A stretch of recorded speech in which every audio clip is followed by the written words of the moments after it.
Қыздар, сәлем! Каналымызға қош келдіңіздер. Бүгін біз наггетси дайындайтын боламыз. Ресторандардағы, қазіргі таңдарда тойлардың барлығында осы наггетси хит болып жатыр.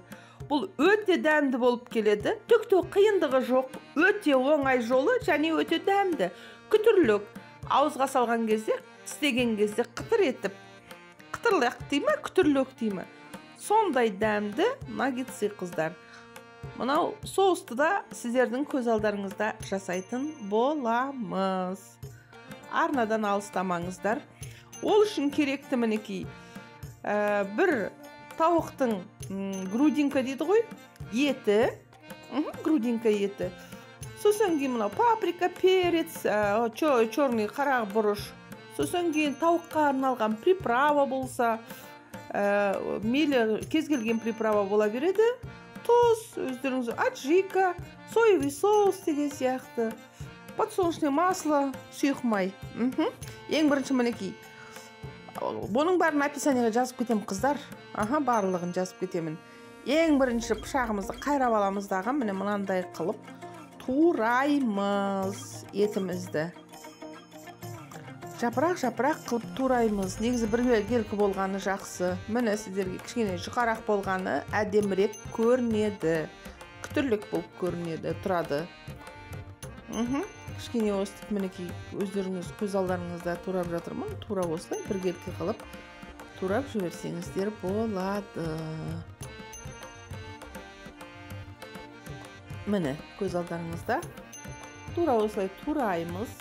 Ең алдымен қыздар, арнамызға жазылып, кішкентай ғана қоңыраушаны баса кетіңіздер. Болашақта шығатын бүкіл видеоларға куә бола аласыздар. Мінекей дайындап қойдым. Тауығымды турап, енді чеснок.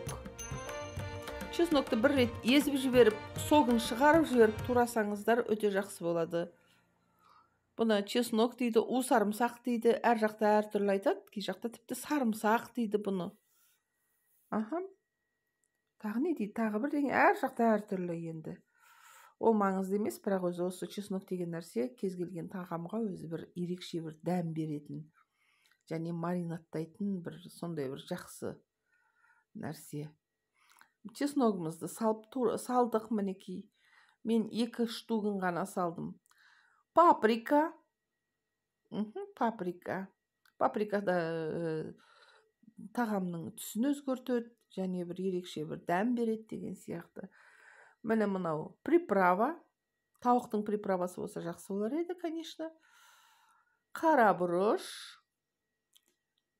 Енді тұз, міндетті түрде.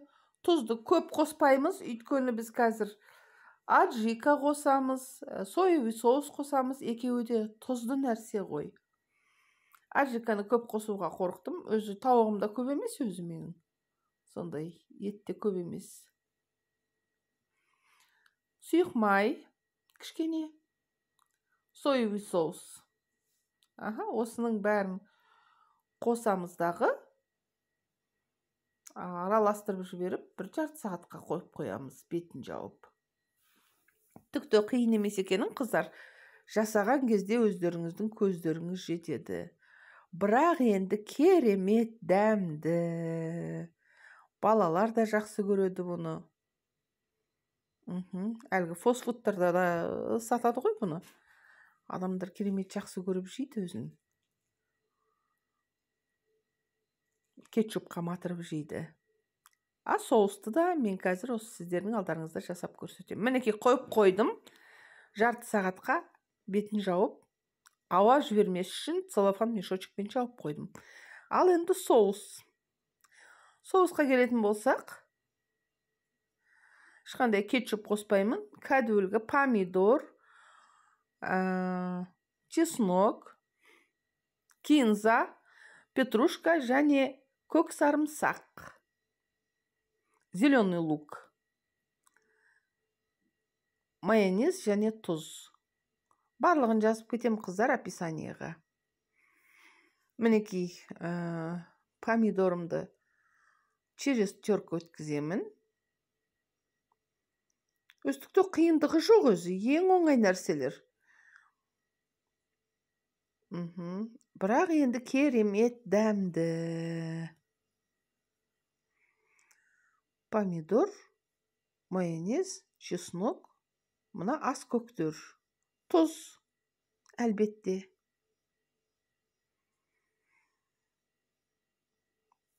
Мінекей через түрк өткізген кезде анандай бір сұйықтық өте әдемі болып шықты помидорым. Оған майонез қостым, көп қосқан жоқпын майонезді. Сәл-пәл ғана майонез қостым. Қыздар, қызыл бұрыш қосам десеңіздер, егер жақсы көрсеңіздер, қызыл бұрыш қосуға болады. Енді әркім әртүрлі ғой, кей адам аштын, мен өз басым аштыны жақсы көремін. Өтті жақсы көрем аштыны, қызыл бұрышты. Бірақ мен жақсы көргенмен үйде барлық адам жақсы көреді деп айта алмаймын. Сондықтан да қызыл бұрышты кей кезде әттеген ай деп қоса алмай кететін кездерім бар. Міне, чеснокты ұсақтап турап жатырмын.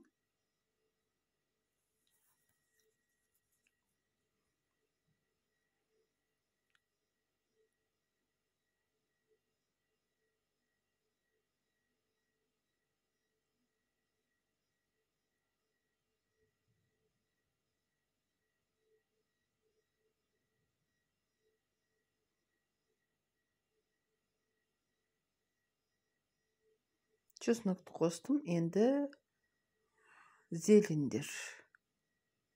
Үшеуін бірдей қылып турай салдым, ұсақтап.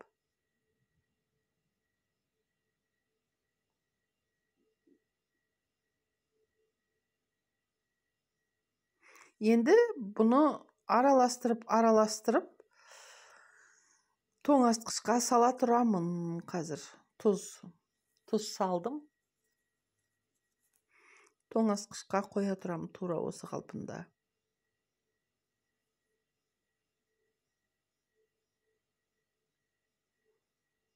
Қыздар, арнаға жазылып, кішкентай ғана қоңыраушаны баса кетіңіздер. Әлі де қаншама осы ресторанның закускаларын қалай жасау керек сырларымен сіздермен бөлісетін боламын.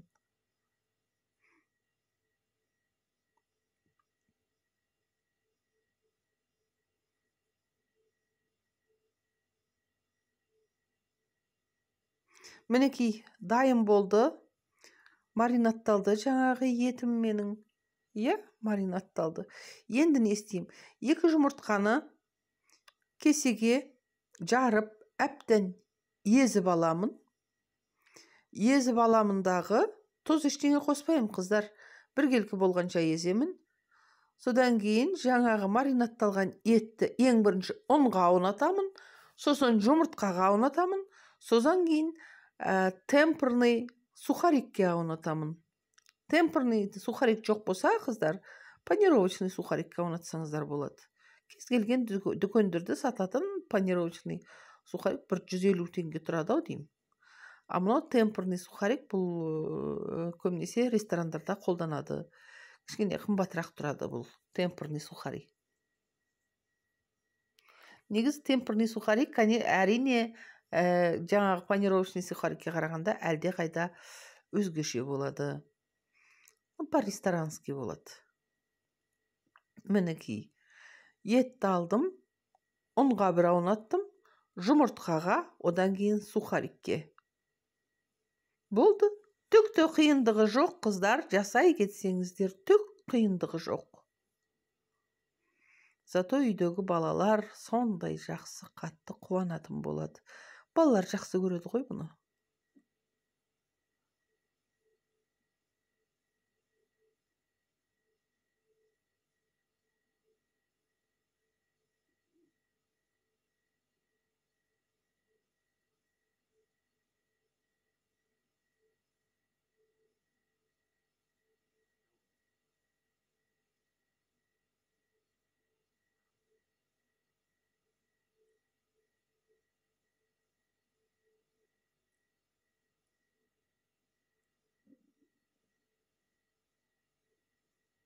Міне енді табамызды қыздырып алып, оған май құйып, тағы да қыздырдым.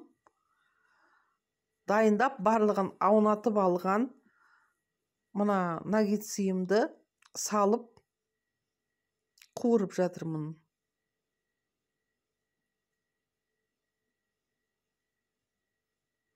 Маған өткен жолы қыздар айтқан, осы сіз видео түсіру кезінде көп сөйлейсіз деп. Содан кейін көп сөйлемейтін болдым қазір.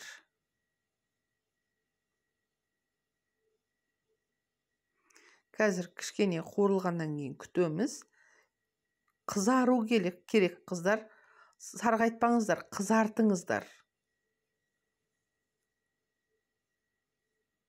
Сонда әлде қайда дәмдірек болады.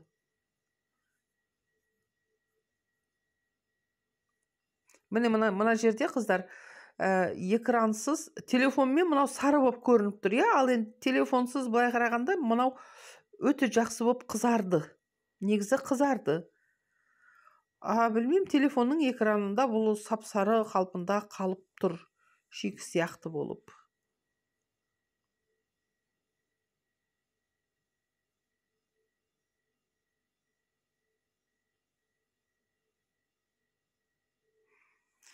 Қыздар, описаниеға қарап, қандай нәрсе бар екенін, ингредиенттер қосылғанын міндетті түрде қараңыздар. Өте дәмді қыздар, өте дәмді. Сіздер бұны жасап көріңіздер, жасап көргеннен кейін комментарийға өздеріңіз жазасыздар. Ұнайды сіздерге.